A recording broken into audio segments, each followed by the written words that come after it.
Hey, what's up, y'all? It's your girl, MizzTink. That's M-I-Z-Z, not M-I-S-S. Yeah, and we're on here today to talk about Love and Hip Hop Hollywood Season 2, Episode 3, okay? Now, word of caution, I'm tired, so we're going to get through this as quickly as possible. I am sleepy, and I've been working out all day. You'll see my video from Natural Pole Sisters Diaries, and yeah, I'm tired, so let's get it on and popping. All right, let's press play. Okay, so basically the episode opens up where we see Tiara and Hazel meeting up. Apparently, Tiara is upset about, is feeling down about all the drama going on with Princess and Ray J. Stuff that she put herself through. So she wants to reach out to the only friend she have, which is who? None other than Hazel. Hazel was shocked to get a phone call from Tiara, but she decided to go ahead and meet with her to see what she says, because Tiara did reach out to her when her grandfather died, and she wants to get down to the nitty-gritty about this young bird stuff, which was all the way in Season 1. Girl, please leave it in Season 1. That's all I got to say. Anyways, and apparently she's supposed to be leaving the show. Okay, girl, trust me, you won't be missed. That nose will be a good memory, should I say, but you will not be missed. Okay, anyways. So they start talking whatever. Hazel thanks Tiara for reaching out to her, and then she basically goes on to ask her, did she really suck down Berg like he said she did at the reunion? And she was like, no, why would I get on my knees in dirty gravel and sticks and all of this stuff and do all that? But then again, Tiara, you didn't say nothing when he called you out at the reunion, should I say, and you did kiss him, so you violated that too. I'm just saying, it is what it is. So, they start going back and forth with each other about all that and stuff, and then Hazel basically wants to put the past behind them so they can move on, but she doesn't really trust Tiara, but she's willing to let it be in the rear view. And then TT basically goes on and said, well, you'll never find another friend like me. And Hazel's like, you'll never find another friend like me. So they go ahead and click-clack drinks, and I guess for now they're cool or whatever, but I don't know. It is what it is. So then let's go ahead and press play on to the next scene. The next scene that we see, and I might be all over the place, so y'all bear with me. The next scene that we see or whatever is we're introduced to none other than Lil B. Ray J's meeting up with Lil B, should I say. And Lil B, she's basically going from 0 to 100 in her confessionals, talking about, she's Lil B, she's been married to her dude, Max, whatever he is, for the past 11 years, and, she's happy basically to be married, but at the same time, too, there's some infidelity. And she goes on to say that she's Whitney Houston's goddaughter. I'm like, girl, please, we didn't give a damn about Nick, okay? And we still got questions about his ass and Bobby Christina's, passing. But hey, it is what it is. If we don't give a damn about him, then we damn sure ain't gonna give a damn about you. And the fact that you related to the great Whitney Houston, please do not put her name in this series. Mona, you got to be slapped. Do not put a legend in your series. Don't even speak of her name. But it is what it is. I guess that's your only little claim to fame. But I thought you was on Ray J's For the Love of Ray J thing. But then again, I could be wrong. But anyway, let's go ahead and press play to the next scene. Oh, yeah, and I also forgot to point out, too, he's supposed to be going to the studio with Ray J, which is why she don't really trust him anyways, because you heard what she said in the first scene when she was with Ray J, that Ray J likes to turn up, and it's like when he's around Ray J, he goes back to his old way, so that's why she tripping as well, and so, on 10, too. But, girl, you've been with him for 11 years. You should know better. Ugh, whatever. Now we see Nia, meeting up with April and April's friend, I think her name is Chandra or something, from Chicago, that was at the Handsome Fitness thing that they was when all that drama happened with Nas. So they basically wanted to talk about it, and basically Nia's going on about how she's not, she's not checking for Nas, she don't like Nas, how Soulja Boy would never be with Nas, even if she broke up, it would never be Nas, and basically saying Nas needs to understand it would never be her, and Soulja Boy, even if we did break up. And I'm like, girl, shut up. Shut all that shit up. You just as pathetic as she is, okay? Only difference is Soulja Boy rather sport you around more than her. I'm just keeping it real. Then has the nerve to sound like she's all big and bad, talk about you try me, you try my happiness, I'ma fuck you up. Okay, girl, if that was the case, you would have did that at the Handsome Fitness thing when Nas was all in your face. Come on now, Nia. Now that she's not around, now you want to be all big and bad. Okay, okay. If it was that serious, you would have fought her on spot when you was in her presence, okay? If it wasn't that serious, you shouldn't even be talking about it. But whatever. And y'all are arguing over an overcooked shaved bird. That's what I'm going to keep calling him. That is his name to me. It's not Soulja Boy. It's overcooked shaved bird. That's what he looks like, okay? Okay. And then also I might have put out, Soulja Boy, how dare you sit up here and say, oh, whatever, me and Nas, we had sex or whatever, but, you know, that was then. She knows about me and Nia. We had sex. Oh, well. I mean, come on now. You just as bad as all three of them, but it is what it is. I'm not even going to go back to that. Let's keep on pressing play to the next scene. All right? All right. So anyways, after all of that, we see Fizz driving to meet his new boo thing. You know, he talked about he want to be single and everything. And we're introduced to none other than Kamaya. And she looks like Jordan Sparks', you know, younger sister. And she's really pretty. I think she's a really pretty girl. So we're introduced to Kamaya, whatever. You know, Fizz talking about how he's single. He want to turn up. He want to be single and do his thing with a couple of cuties. And Kamaya's one of his little boos or whatever. Apparently, he gave Kamaya a key to his place while he was out of town conducting business. I'm like, okay, little business. All right, love, the business. Okay. Ain't mad at you. Do your business. Probably appearances. Okay. Maybe some music. I don't know. Anyways, and we see Kamaya. And Kamaya's basically saying, you know, she's dating Fizz or whatever. And, you know, she really likes him. Fizz apparently introduced her to his mom and his son. And I'm like, okay. But apparently they're on two different pages, you can see, because Fizz just wants to turn up and be single with some cute girls, whereas Kamaya think it's something serious. And I'm like, Fizz, how can you sit up here and introduce her to your son and your mama if it ain't nothing serious? It's a double standard thing. Everybody was going in on Sierra about what she did with her baby, and now we see this and ain't nobody saying shit. Just double standards out this ass. But anyways, so that's basically how that scene goes. She gives him his key back or whatever, and you know, he all happy to see her, smiling and cheesing. He happy to be back home. He can't wait to see his place, and then, you know, leaves her to her work, and then, you know, we go on to the next scene. So, hey, let's press play and continue, all right? All right. All right, so next we see Hazel and Milan meeting up to go shopping or whatever, you know. So they want to spill some tea, you know. So Hazel basically tells Milan about her meeting with Tiara and how, you know, she has a forgiving heart, and it's like, you know, first time it's shame on you, second time it's shame on me. Milan ain't feeling it. Milan is not feeling it. I don't blame him. You know, it's like, well, girl, no, it's like shame on you times 20.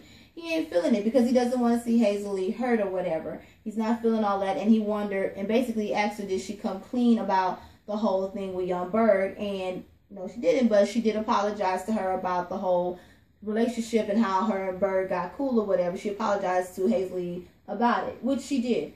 But, you know, Milan ain't buying it. So then that's when Hazel switched the direction and asked him what's going on between you and Miles. That's when he basically said, you know, he's having some concerns about Miles and their relationship. He's not sure. Miles basically act like he don't want to come out. And now he thinks that he's cheating. He feels that he's cheating because of how distant he has been or whatever. Like, he wants to move on in their relationship, but Miles still is just in limbo, straddling the fence. And I feel like, Milan, if you are a comfortable out gay man, then you should go and find somebody that is comfortable and out with their sexuality too. Why are you putting up with this? You are a very handsome black man. You can find, and you're in LA. I know dudes are just flocking, but then again, maybe your personality, but I don't know. We don't know. But judging from the TV, I don't see why. But then again, you are kind of whining a little bit too. You knew what this was. You might as well just move on instead of whining over somebody who's obviously not going to come out to everybody, you know, to everybody else and be out in the public and out with you like you want him to be, like you are. You know, like you are if you was with somebody else who was, who was openly gay. But it is what it is, you know what I'm saying? Whatever. Let's go ahead and press play to the... Oh, and also, that's when Hazel, before I press play, that's when Hazel was basically saying, you know, because Milan was talking about he was going to snoop to find out. Hazel was like, all right, be careful when you snoop, because you just might find out something you don't want to find out, which is very, very true. Now let's go ahead and press play to the next scene. All right, so the next scene opens up with, we see Fizz basically walking around his house and they playing my song, Classic Man. You know what I'm saying? They playing my song or whatever. And he's basically walking around seeing that how Kamaya, you know, he gave Kamaya 2 drawers and the girl accidentally took 5 or whatever. And then the girl actually changed his whole apartment around. So he's upset about it or whatever. Finding her clothes, feminine products, you name it. Like, he ain't feeling that. He feel like, you know, she's moving too fast, you know, and he has OCD about it shit. But I'm like, Fizz, if you have OCD or whatever that bad, then what the hell do you expect? You gave this girl a key. You had this girl around your son. You had this girl around your mama. You don't think this girl think it's something more? I mean, come on now. Like, seriously? Whatever, Fizz. Whatever. Whatever. Okay. Please don't try to be like Soulja Boy. You too cute for that. You are just too cute for that. And then, too, if you know you don't mean it, if you know it ain't serious, don't be bringing people around your son or your mama, like I said before previously. Anyways, I'm not going to repeat myself like I just did. Lord Jesus, pop myself. Let's press play. All right. So next we see the thoughts. The thoughts is the thought meeting. We see Thought Nia and Thought Nas. They meeting up, chopping it up, talking, and, you know, basically some stuff was revealed. Basically, of course, we all know Nas met Soulja Boy through Nia, and then as soon as Nia and Nas was broken up, Nia and Soulja was broken up, that's when Nas slept with him. And Nas is basically mad, at Nia because it's like, you know, Nia slept with two dudes, I guess, that Nas was dealing with, two of her exes or whatever. I'm like, girl, please.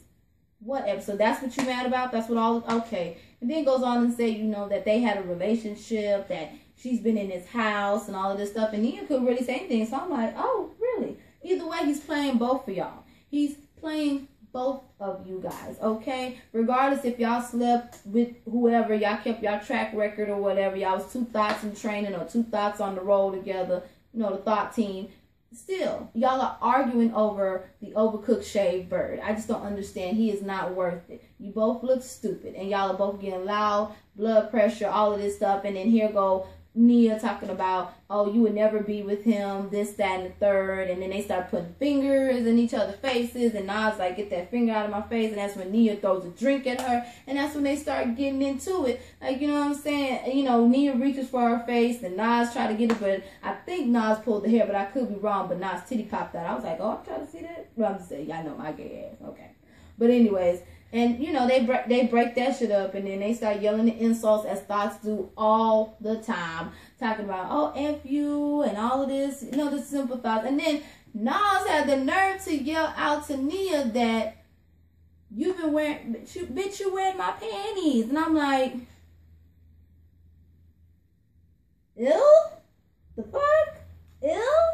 I mean, I love my best friends. I love them to death. We might wear shirts. We might wear some pants. But panties is off limits. Hell, I might even go as far as to say, okay, maybe, you know, you have a strapless bra because I forgot to bring mine, or I just have to, you know, go with my little jiggle. But not panties. Not where there's discharge. Ew. Panty liners and all of the, ew. No, that's just a little too close. And then that's when Nia drives off in her little Uber van. I'm like, Mona, now, you know, you could have got that girl something else, or at least Teddy. I'm just saying, whatever. And that's when Nas basically like, whatever, bitch, go home to your mama's, because basically, I guess you won't be at Dre's house because that's where she was, or she has been, or whatever, or has been. But I'm like, y'all are still stupid. Y'all arguing over Soulja Boy. I would never understand that. Okay, let's go ahead and press play to the next scene. Okay, next we see Nikki Baby, a.k.a. Nikki Plastique, and Brandy at this fabric store trying to find some fabric for, you know, Nikki Baby's, or should I say Nikki Plastique? I'm going to keep saying it like that. Lingerie line or whatever. So as they're talking about that, that's when Nikki basically said, well, tells Lil B, well, maybe you can wear some lingerie for your man. And that's when Lil B's like, if he acts right. And Lil B basically goes on into spill the beans, basically saying that, you know, she found out that he wasn't wearing his ring because her son found the ring or whatever, and, you know, now she has the ring. And she's like, are you serious? So her antennas is going off because now she feels like this is deja vu. He's doing the same thing that he was doing in the past. So now she's ready, you know, to find out what it is. So she goes on and asks Nikki, or basically reveals how crazy she is, how she pretended to be the pizza delivery person. And so does Max tells how crazy she is too, about hiding in the trunk and doing pop-ups at the studio. Just crazy. Just craziness or whatever. So she basically asks Nikki, do you have a black car? Nikki was like, I do. So they plan on doing a pop-up at the studio because that's where he said he was going to be that night, tonight with Ray J, to see what's really going on since she found this ring. And she's just ready. She's ready. I'm talking about on the 10. And I mean, what do you expect? What do you expect, Max? She don't trust you. You're going to leave your ring. And I'm like, but Lil B, you stupid too. Whatever. They just both stupid to me. Just stupid, and it's dumb. Girl, Mona, give him some money to get them teeth fixed, and then I can take this shit seriously. Whatever. Let's press play to the next scene. Okay. Alright, so I'm going to have to hurry up and finish this because I'm about to go to work and my phone's about to go off. So I'm on my tablet right now and I'm not sitting in the stool. I'm sitting down here. So let's go ahead and finish where I left off at. Okay. Anyway, so next we see Fizz meeting up with Omarion and Odu Willie from day 26. And he's basically trying to blow off some steam because, you know, like I said, came home and saw that old girl basically switched everything around on him, and he has really, you know, really bad OCD about that. So he decides to sit up and talk to the fellas about it, and Omarion basically, you know, told him what it is. Like, man, you gave this girl 2 drawers, you gave this girl a key to your house. What did you expect? And then that's when, you know, Willie was like, you know, he basically gave up his player ways. You know, he's a married man and you got to grow up sometimes. But basically they say that he needs to talk to her and tell her what it is because obviously they're not on the same page. And they're not. So that's when Fizz basically decides that, you know what, yeah, I'm going to go talk to her. All right, so let's go ahead and press play to the next scene. All right, so next we see Miles coming over to Milan's house or whatever, and that's when they have their little chit chat, their little talk or whatever. And basically Milan is like, you know, he thinks, you know, something's up there. He thinks that he's cheating on him, and Miles basically is like, you know, not admitting to it, but I don't think that he's cheating. I think he's just playing daddy to, you know, Amber, but that's still wrong because you're not being honest with anybody, not even that child. But you know how my feelings are about that. I said that in my last Love and Hip Hop Hollywood video or whatever. So Milan basically gets to the point, like, where was you? And that's when Miles basically lies and says he was at the studio. And Milan clocks him and says, no, you wasn't at the studio because every time you're at the studio, I get an alert or a transaction or whatever because I pay for the studio time. I was like, oh, how you just going to admit that how you just going to put his biz out there like he broke? But then again, it does look like, Miles, you're using Milan for the come up on the come up or whatever. You know what I'm saying? So I'm just saying too. And then also I didn't even mention earlier, I was kind of shocked when Miles said that Milan be bringing Hazel to the Grammys. Like, Grammys, boo? Okay. All right. I mean, it is what it is. Okay. And you know how when he basically, you know, said it, when he was pretending to be straight, Hazel was the girlfriend or whatever. So anyways, back to where we was really at. Not all the way back to the beginning. So they going back and forth, whatever, arguing, you know, over the same old about him coming out, him lying, his whereabouts. And Milan basically says, I think you're cheating. And that's when Miles gets upset and gets up and walks out and throws his glass on the ground. And I'm like, boo. Now, I probably would have lost my religion. Or maybe would have been like, you know what, F you, and then clean up and then change the locks, but you can't come back here if you're doing damages to my house. Hell no, you would have to been cleaning it up, or baby, you can't come back here and all your shit would have been out. You don't put damages as hard that I got to pay for in my shit. I'm just saying, it is what it is. But let's go ahead and press play to the next scene, okay? Okay.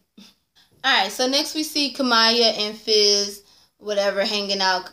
Fizz is rock climbing, and he invites Kamaya so that he can talk, you know, invites Kamaya over so he can talk to Kamaya about their whole relationship, you know, ever since he flipped out about her moving her stuff in or whatever.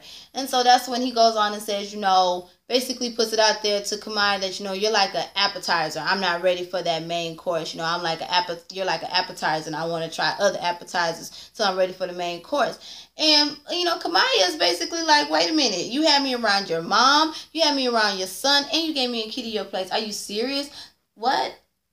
And she's basically not cool with it. And she basically says, you know what, F you, no. And I love how she clocked it. She said, baby, I didn't move all of my stuff, okay? All my stuff is not at your house. I'm like, please don't, okay? Because if you had just 5 drawers worth of stuff, girl, but hey, it is what it is.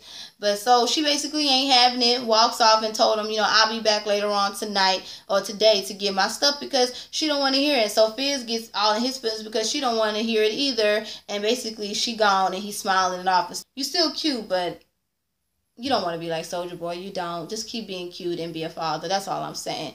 Anyways, off that, let's go. And I mean, I understand he ain't trying to rush, but don't be sending mixed signals either. Because if you're not trying to rush into or be with somebody or be with her permanently, then you already know what I said, and I'm not going to keep repeating it. But it is what it is. Let's go ahead and press play to the next scene. Okay? Okay. I'm going to have to see that Stevie. Oh, okay, I'm going to have to go see that Stevie J and Jocelyn show. I'm going to have to review that too or whatever. And I'm going to have to review If Loving You Is Wrong. Check out for that too. That should be up tomorrow. Anyways, let's go ahead and finish this thing so I can uploaded, whatever. So next, the episode ends where we see Lil B, which is aka Ticking Time Bomb, and Nikki Plastique rolling up to the studio like she said they was, and you know, in the black car. And I like how Nikki went in there and played that voice real cute, like, "Hi, I left my charger," and no dude just let, you know, monotone, go ahead and let it in, go ahead and let her in or whatever. So anyways, they go, you know, looking through all the doors. They didn't find them in the first one, and they hear some music, so that's when they go into the second one. And without even peeping the scene out first, as soon as Lil B walks in there, she sees that this girl hand is all on her husband. I mean, the girl could just be talking to him, but she just proceeds to go off on the chick, not her husband, knowing that her husband know how she is. Goes off on the chick. "Get your fucking hands off my man." Da, da, da, da, da. And then goes off about, you know what? Oh, you didn't know he was married. You know why they don't know he's married? Because you ain't wearing your ring. Just goes from 0 to 100. And I'm like, girl. And that's just basically how the episode ends. But I'm like, girl, why are you going after those girls? Them girls ain't got nothing to do with your marriage. You need to go after your man. Like, what is up with some of these women? Why are you going after the other chick? If that's not your friend or she did not know, you need to go after your man who you're married to, who's not wearing his ring. I'm just saying. But anyways, that's how the episodes end. She just turning up, doing the most. I don't think I'm really going to care for her. I'm just saying, she's just doing the most. And basically, that's how it ends. And then we'll see whatever happens in the next episode as a continuation. But anyways, that's my episode. Well, not episode. That's my video for Love and Hip Hop Hollywood. Season 2, Episode 3. All right, I want to give a few shout-outs before I get up out of here, okay? So I got my little, to make sure I don't forget nobody. Okay, first shout-out I want to give to a fellow YouTuber, should I say, is at S_Hutchinson, at CD Mitchell, Mr. Still Standing, of course, Jamar Washington, hey boo, Ashley Miller, the Ghetto Review, much love from Nina, not to mention Alexander Rogers, A Connection TV, Adrian Expressions, Justin J 1232. If I'm repeating your name, I'm sorry about that, but you know, love you boo. Also Squeaky Jones. Also want to give a shout out to Miss Starretta Jackson. Also One Cup of Cocoa Daily. DJ's World 101. DJ's World is his YouTube name. Yeah, DJ's World is his YouTube name. And also I want to do also want to give a shout out to It's a She Thing TV, and also Buzzworthy TV, and Lady Nika. Happy birthday. I hope you are turning up for your birthday, boo. And that's pretty much about it. Also, wait, before I get off of here, I'm sorry. I want to give a special shout out to my sister's website. All right, sorry about that, y'all. I know y'all like, bitch, get it together. I know. I'm sorry. Forgive me. Please forgive me. Okay, my sister's website. Her name is Tina Rawls. My sister, I love you, Tina. And her website is misstina.level-vel.com/experience. I'm going to put that on here too as well. I want to send a special shout out to her. And I also want to send a special birthday shout out to one of my other best friends named Sheena. I love you, Sheena. Mwah, mwah, mwah. Happy birthday, girl. You better turn up. You look beautiful as ever. You turning 21 again, girl. All right. But yeah, that's pretty much about it. So anyways, hope you like, comment, subscribe, and please share this video. The name is MizzTink. That's M-I-Z-Z, not M-I-S-S. And the show, well, should I say the show? And the channel is Natural Pole Sisters TV. All right, you guys. I'll see you back for another episode or whatever show that I decide to do next. All right. Love you guys. Stay blessed.